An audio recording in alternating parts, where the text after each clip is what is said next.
heard you make mention of some lady who was passed on to the other side called Marjorie Klemp. I used to know somebody mentioned in the corporation like Marjorie Klemp, and I thought it was Harold's daughter. Was actually presented as Harold's daughter, and now I'm learning that it was his wife, a former wife. So I don't know whether she stayed on in Ekanka after the divorce, or she formed her own group, or what. And whether she even got to know about the new presentation before her translation, or something. I don't know.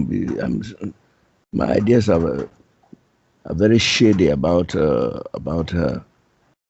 But what intrigued me was that she was presented as Harold's daughter at first. So I don't know whether you can talk a little bit about this. Yes, actually, Claudia and I made 2 videos on that. It's called Choices on Blog Talk Radio. And yes, Marjorie, I knew Marjorie.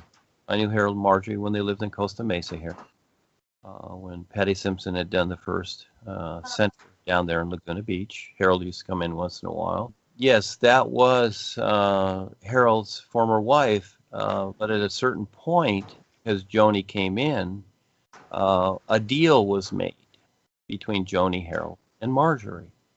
And so Marjorie stepped back. Joni came in, completely obviously took over, but most people don't know this.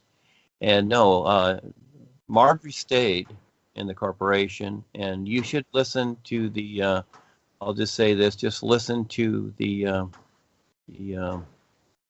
Blog Talk Radio shows, and Kelsey will send them to you. And so this will interest you, and I'm surprised, but you know, I wonder if Joni started that rumor, just like the CIA started the conspiracy theory rumor. So again, when Marjorie passed here in the last month, the corporation mentioned nothing about it. It was all hush hush. And this was a major lady in so-called in the corporation since Darwin's time. You know, and even before that, Harold came in even before I did. I think it was like 68 that they came in with Paul. And so a lot has happened, a lot of experience, and each person decides. I'm not going to tell people what to do or whatever. You decide. It's your experience, but we've gone through a lot, and there's a lot of history there. And this becomes a reference to help sort people out with themselves, first of all, and then to get on to recognizing this true reality. But that's the choice, and that's a big leap for most people. A lot more than they realize. Yeah. But it's there, Charles, so I won't go over it. We've talked about it before, but I would suggest you listen to that. But yes, Marjorie went to the real side, and I asked Claudie and Sandy as witnesses to share what they saw, and it wasn't good. And so, because she made the choice, and just like this experience you're sharing here about the corporation, yes, it's all not good. She went away. The reptilians took her away, and a lot of other people with her. So I suggest you listen to the experience and share it. It's very, very real. They did have a daughter. I never knew what the daughter's name was. When Harold was young, when we were all younger then, I remember at some point at some seminar, his daughter was about 8 or so.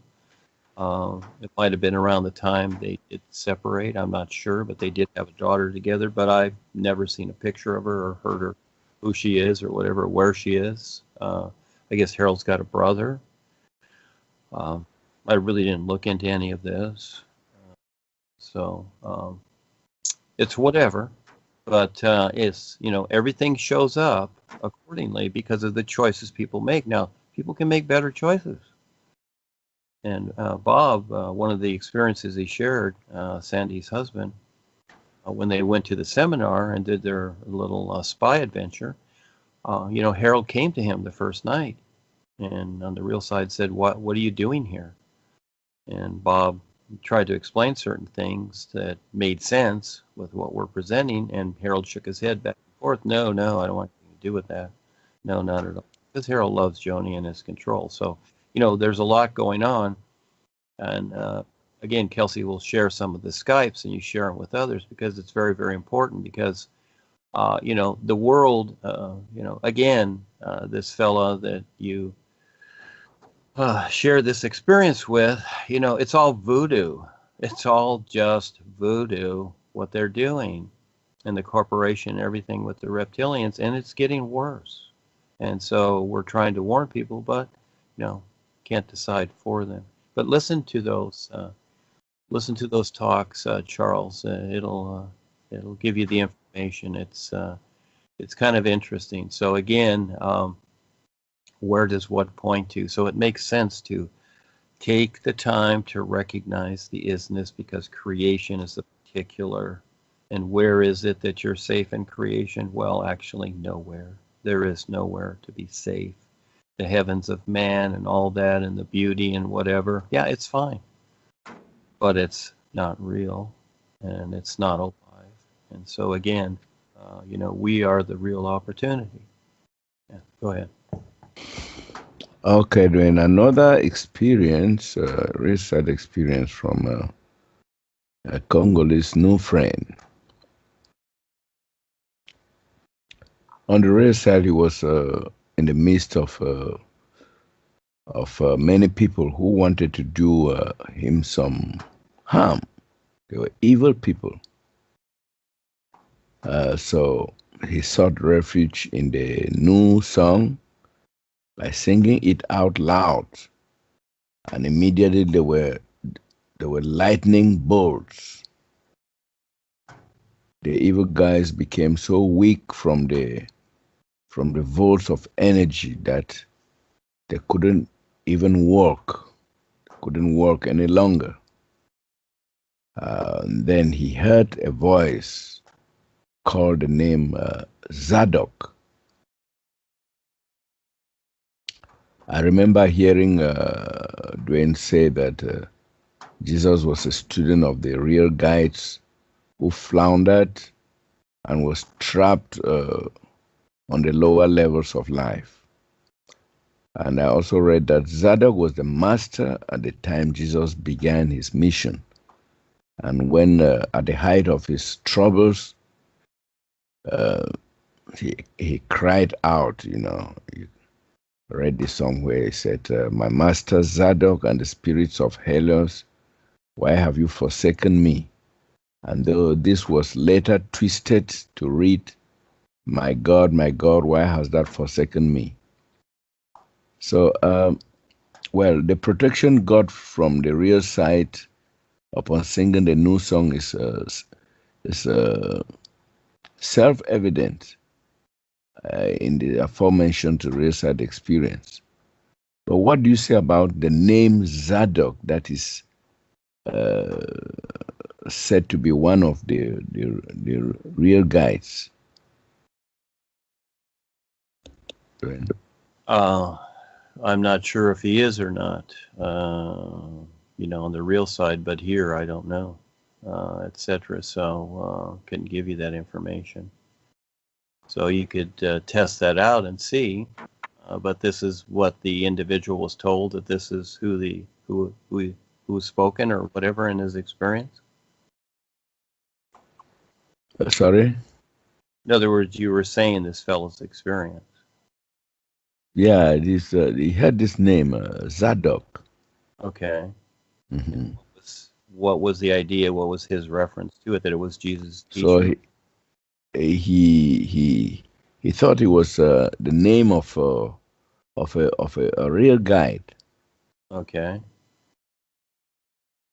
and he doesn't even know anything about Zadok, or that he was, as history says, he was the master at the time. Jesus had his mission here, began his mission. So I thought I should ask you about this. I'm really not sure because, again, my reference with many of the real guides is not even a name. It's not even that. It's just impressions. And so, unless I look for that, but I really don't. Um, I just look for the impression of the experience of the individual. The name, it's like whatever, but I'm sure it's there. But if you investigate it, or if he does, but yeah, have fun doing that. Maybe there's something there. I'm sure there's something written about it somewhere that gives a reference if he's interested. But again, it's, each person decides what they're going to explore. I don't really explore these things. Now, Paul, when he was here, he did this. He created these references like that. Myself, I'm really not interested because I just go direct to the is. And, whatever comes of that and whatever experiences show up, then I just go with that. But I'm really not interested in the so-called genealogy of, what has taken place through creation and through life itself, because it's endless. So I just wait to see what shows up. But and anything can be written or said, but go off a real side experience. But again, it's in relationship to this individual. Maybe he was there when Jesus was here, etc. Many people were, and they have a relationship with that individual. I don't know. Yeah. So there's always more to it. So it's like looking at a book cover. You got to read the book. You can think what you want about the cover and what the book is, but you got to read the book. And then even from there, you decide what you do. So, yeah, that's a whole study course, isn't it, Charles?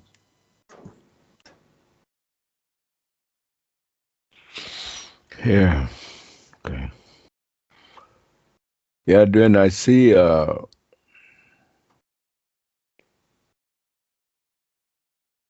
lot of what you're presenting in the new nowness life is there are some feeble attempts.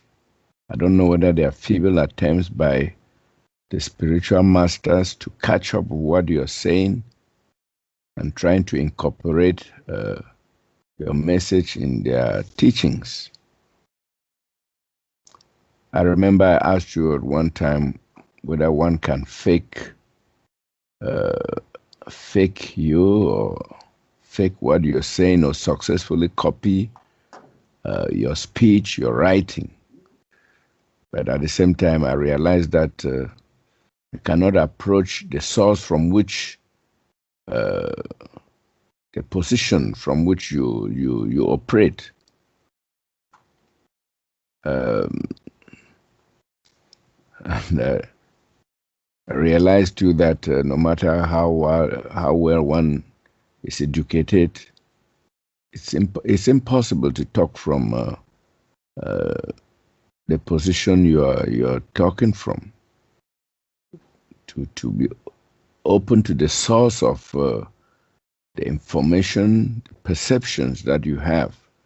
So let's listen to a feeble attempt to talk about the ISSS life is by one of the masters called Rajinder Singh, who took over from Sant Darshan Singh, who took over from Kirpal Singh. And he says, every second we have an opportunity to be in the current moment.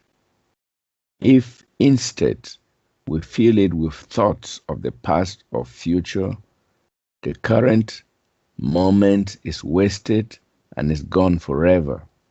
So I looked at this as an imperfect, as just a surface hinting at the isness life is, and I know that many of the masters may want to embellish their message with what you are saying, what you are presenting, but would not like to acknowledge the source of their information, their knowledge. So, what do you say about this, Duane? Okay, from the statement that he made, and everybody has the right to say whatever they do.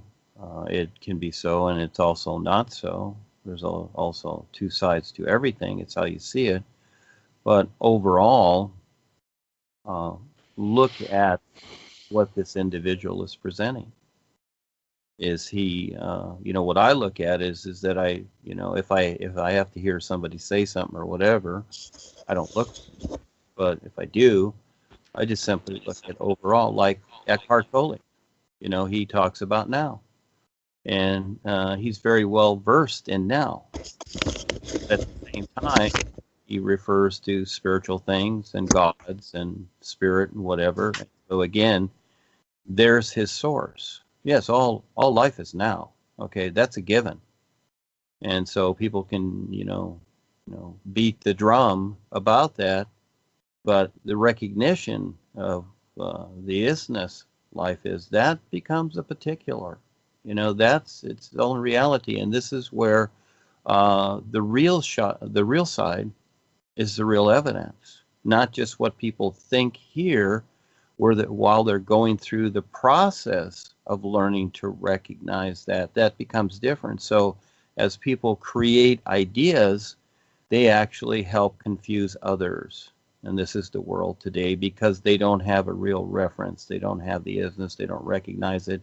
So they use cliches, the old cliches of gods, saviors, and whatever. And then they try to tie it to that. And that's where it doesn't work. So they can take the words that I said verbatim, but the reality isn't there because it's not that life isn't now and an isness. It is just that they do not recognize this aliveness. So what they're presenting is not alive. That becomes the difference. And this was during, this individual in Africa was shown that, these are the ISSS, but it's really the world. They're just skeletons. There's no life there because they don't have any recognition or real connection. And the new you starts that. But again, there's more to it. And so, yes, the person has experiences and protections and whatever, but the biggest step is the recognition and standing real. Those are just the first steps. So there's your explanation, Charles. So I would look overall what he's looking at, and I'll bet, and I'm just guessing that, again, they're referring to gods and masters and spirit and all this stuff. And so, again, they're just in the same position and thinking that, and Joni does the same thing because her whole marketing ploy is just using the words to market people with. That's all. She don't care about anything else. It's just marketing ploy. And so it's not in the words. Like I said, I'm just being real. And the words are references. And so the words only have their own reality when they reference, because of my intent and what I see and what I'm providing and presenting. They only have a reality all their own because of that. Without it, without the isness and whatever, without that recognition, they're just words. That's all they are. They're just words. So, look at the overall and look at the framework of what they're presenting, just like the corporation. What's the idea? Harold's saying pretty words on stage, but what's the framework? He's the master, and to God, and all these things. So again, that's really the framework of what he's displaying, and the idea of the rod of power, and all these things. Again, these are ideas, and there's no life there. So that becomes the difference. You look at the overall framework, not just what the individual says. So after a while, I mean, why listen to anything? It's like the politicians that say all these pretty words, but you look at the overall framework of what they've created, and it's all deception, control, and destruction. So what the heck good are their pretty words? See? They're worthless. They've rearranged their words because their heart and their intent is not there. All they see is deception, and that's all they plan every day. And so people have been caught up in this. Some people, they really purposely do this. This is what they want. And then many others get caught up in it because they don't know what else to do. So it's different with each person. So each person has to struggle. Yes, it is. But fortunately, we're here. All they have to do is listen and learn to see the real side. So they're shown, they're given hints. They really got to pay attention. So there you go, Charles. Yeah, Duane, you've said you should look at the overall picture of what this individual, this master is presenting. And you're right. It talks about gods. It talks about my soul and all that. I used to know this before. I used to know this in the twilight years before I met you. Yeah, I was dabbling in this, and actually, I never became a member. Just interested to look at what he was presenting. Yeah, he talks about my soul and the gods, the God realization, and all that stuff. So you're right. They're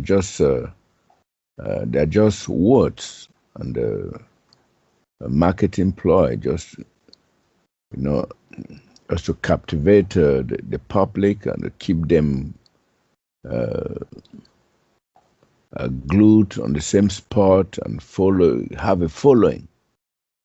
Let me add this, Charles, to this idea. So we see the world and the world stage, and we see all these people, the masters, the gurus, the kings, the queens, the popes, whatever. And yes, and some of them, they can be sincere. They really can. But they have the struggle and, you might say the test of themselves, and that is that as long as they see themselves more important than the whole of life, then that's where they're stuck.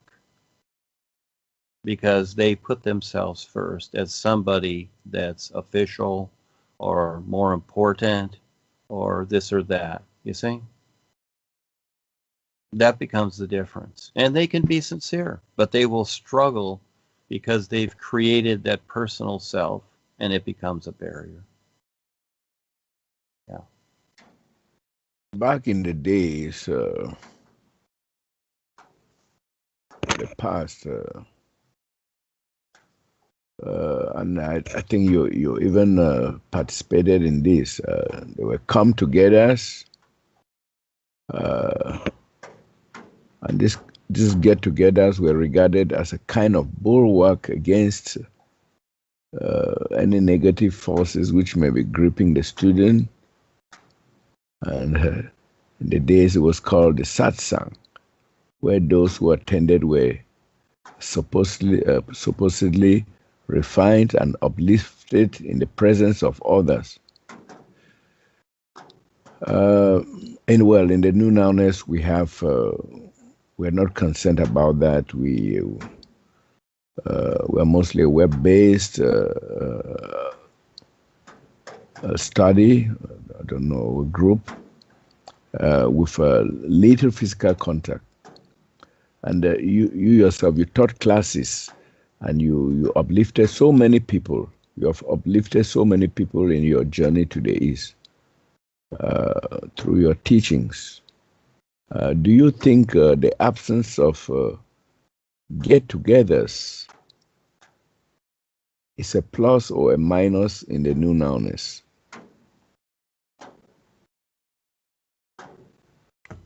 I see what we're doing now makes sense because there's no way that I could travel the world and meet everybody individually and try and find them. Sure, you can listen to the real side, you can use your insight and do this, but it's not necessary. And also, we've went through, just like living with our parents, very close to your parents, especially mother.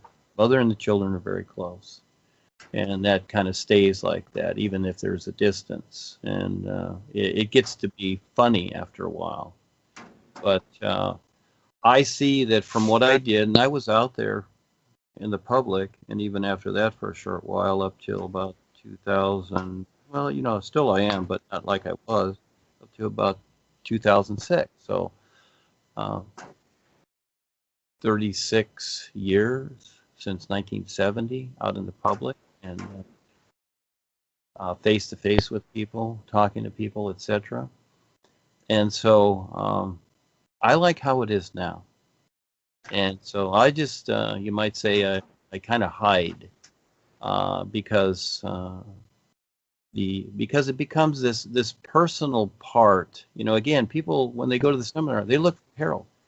They're really going there to, it's not so much the words because he's just rhetoric, and the words are duh, and the people know it, but they just go to see him. He's like the symbol of whatever, the Mahanta idea, okay, which is he took that from Paul, and Darwin did the same thing, which is fine, but it all means nothing. It's just an idea. And so realistically, when people go to the seminar, they just want to see his body. That's what they want to see. And so I've set this up, and the Skypes make sense with touching the world. It's great since I met Ava especially. And we got on Skype and touched the world. It's terrific. I don't need to see people because being the being, you see, it's really a bigger picture now. So yeah, once in a while we see the bodies or whatever, but those are just bodies. We just have bodies walking around. I just have a body walking around. I don't want people chasing me or doing funny stuff or asking me, coming up and asking for divine wisdom. If anything, if I start to speak to someone, they don't want to hear me at all. They just walk the other way, which is fine. So the thing is that, but what I've presented is out there. And I see that it's better that the individual be with themselves to decide their own life. It's not about me deciding anything or being a this or that. I'm just a reference. That's all I am, a reference, kind of like a signpost. And that's fine because there's a bigger picture. It's an isness. And it's not about being connected. It's just simply about making sense and being real. And so what we're doing, the Skypes, I think it's terrific because it's making sense. And you don't have to travel places. And we've done that, as Val, Kelsey, and I. We set up some different talks at libraries and that. And they, there was a little trickle there, but it didn't really work out. It really works better like this. And so I like it a lot better, even if it's a phone call to somebody, whatever. It's... when you're in a group, when you go in a group or something and you feel uncomfortable or what have you and you want to leave, you feel uncomfortable about leaving because as people come into this, and I did many public lectures out there and in colleges and everything for over 30 years. And I would watch people sometimes. They'd be sitting in their seats very agitated, but they'd feel funny about leaving as the talk was going on. And I understand it's that personal side of all of us, and so we need our privacy, and the Skypes allow this, and it touches a broader scale too of the earth. Paul touched what he did, and now what he's presented is become distorted, but it doesn't matter. It's old news. They're nice words, but it's old news, and so. The best part is for people to, at least they get to know you, and they can start to explore and start their adventure themselves. and learn to stand real with this reality. That becomes the overall, because it's awareness now. And that is where the real application comes into everything. And that is where we learn to see each other, but that's not the big, that's just part of the experience. The endless reality is to recognize this isness. And then everything else comes together, because that's the main event. And with that, you'll learn to see everything else. It'll all just come into play. And so creation is what it is. Again, it's necessary, but learn to see it for what it really is and what it's not. So yes, I would say it's a whole lot better. I see it as a lot better because it gives me more space. I don't have to walk into a room that's confined with a bunch of people and their ideas, and we're all in this room talking together, which is fine. You know, that can happen. But I feel at times a little funny too, because as I start talking and saying something that's, you know, might be a little bit too real for people, I see them fidgeting. And then all of a sudden there's a confrontation, or they're bringing their ideas in. Well, I'm Christian and this is how I was born and raised and this is how I see it. And don't you believe in God, Duane? You know, after a while, this personal confrontation face to face with somebody really gets old. And I really don't want it. I would rather do it like this. I'd rather talk to the person on the phone and then just at some point say, well, have fun once they've made their statements, and it's their business, not mine. And then just let it be at that. But I don't have to walk out of the room and possibly trip over something and feel silly about the situation and then go out and start my car and drive home, you know, considering all that went on. No, I'm already here and I'm fine, and I can just go out for a bike ride and forget it. So I would say it's a lot better. And all of us, you know, come into these situations, some better than others. Because when I first started the public lecturing, I was very nervous, which is fine, but I kept going through that where I, you know, just let it all go. And the same thing, I know that some people and many people, when they come on the Skypes, especially if they're going to be talking on Blog Talk Radio, that they all of a sudden they're blank. They don't know what to say. I get it. It takes a lot of practice to step up and just, you know, be a part of what makes sense. And so, but each person makes the choice. Each person decides, just like if you're going to become an athlete, this is like for the Olympics. You're going to practice. That makes sense every single day. So if this, I see this is the most important, that's why I'm on as many Skypes as I can be and set up these things constantly and do what I do with Ava, because I see that this is more important than anything. Yeah, more important than any personal life. I don't have a personal life. And I frankly don't want it. I'm fine with doing what I'm doing. I see what has value and benefit. And overall, see as the is sees. All life is survival. It's not about chasing thrills. You know, those will equal nothing. Everybody will, you know, that chases those and today and whatever, and as they have in past lifetimes, they will end up in the same place, wondering where it all went, because it all becomes memories, not a living reality. It's worth it to take the time. So, yes, Charles, I see the difference, and just like this Skype, I see it. It's terrific. I want to do more than this. I'm really trying to do it, but again, in this world, getting great and huge resistance, because you know, I'm surprised that we're still able to do this with what's going on in the world, because those that control the world do not like what's being presented here. So they will take it and they will twist it. And yes, the masters and gurus out there, because they're bored with their ancient wisdom, just like Harry. So they're going to look for something else, thinking that the words and ideas are going to prep them up, you know, like a vitamin pill. Fine, whatever. Maybe they'll get it. Maybe they'll catch on. But again, they got to get past themselves. They got to get past that idea, just like Bob's experience, Bob Staling here, when he went to the seminar. And that night he had that experience with Harold. Harold don't want to get past himself. You know, Harold's too important. You know, the little Harry is too important to himself. And that's fine. Life is not concerned. The sun still shines. You know, it's fine. All life is fine. You see how we decide? You decide what's most important to you. So, yes, I see it as a real benefit. And here you are from China, once in Africa, etc., and all your experience. You know, we wouldn't know each other if it wasn't for this. You may see something on the internet, but what if I just did things locally and that's it, and didn't do the Skypes here? I see the importance of this. This is why I take the time. Again, it's not about me. It's about what makes sense and what is real, and especially this world. This world needs a lot of help.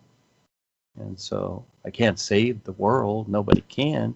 The world has to decide, but at least I can share something that makes sense to where, you know, they have the opportunity, but that's all they have. Must take the risk, like you have.